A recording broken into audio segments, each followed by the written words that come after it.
Hi, I'm Luana Rubin from eQuilter.com, and I'm here at the American Folk Art Museum in New York City with Paula Nadelstern, and we are so proud of her and so excited about her Kaleidoscope quilt exhibit.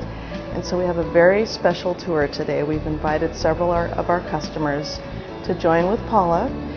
So we're standing in front of a quilt that Paula made in 1994, and I wanted to tell a story about how I first became aware of Paula and her work and how she has inspired me.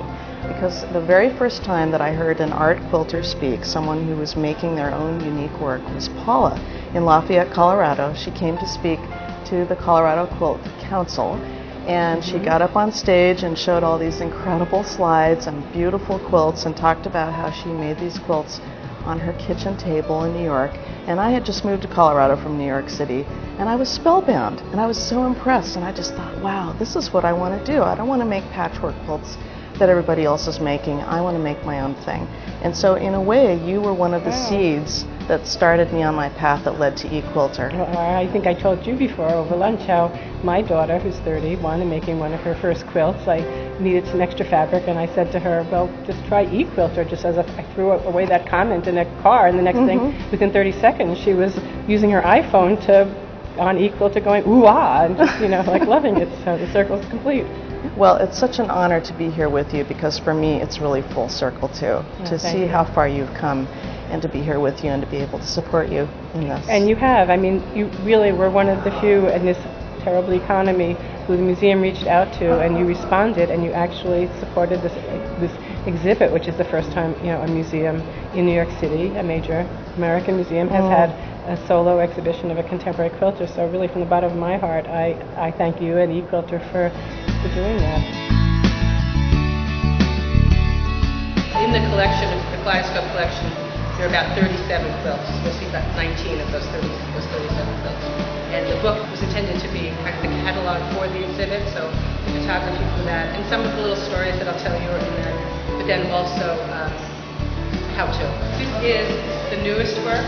I love the idea that here they are stretched as pieces of art, and so really is the quilt as art in these pieces. I'll just tell you a little bit about the kaleidoscope shape. The kaleidoscope functions like a circle, and where people seem to think that I know so much math and that my quilts are so much about math, the only thing I know about math is that the circle has 360 degrees in it, and that's it.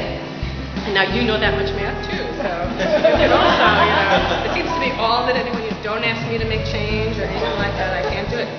And so I take that 360 degrees and divide it by the number of pieces of pie, or triangles, or wedges. That's the basic triangle right there.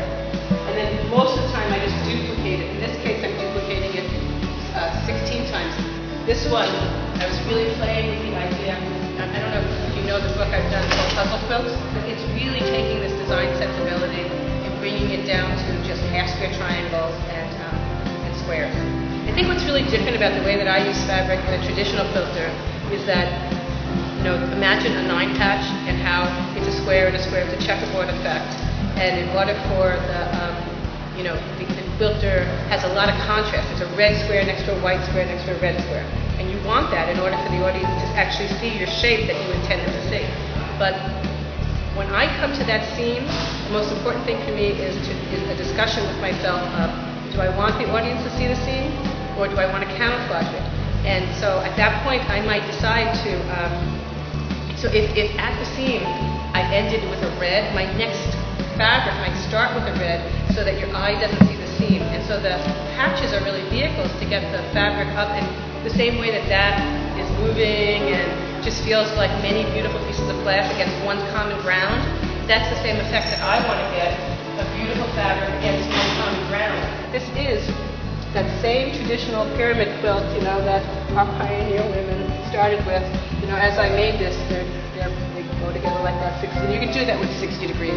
And as I start, I don't know what the quilt's going to look like that much in the kaleidoscopes. I don't want to know. It fits my personality really to let it, to sort of sculpt it and work on it as I go. Kind of work the color in and out so you can't tell where does the kaleidoscope start and end. This is called September 11th, 2002. And on September 11th, like everybody else, I was actually, I was devastated. So I started from the center out, and one of the things I never thought that I would actually be at the center, because I didn't want people to think, oh, this editor's not perfect, she's hiding something.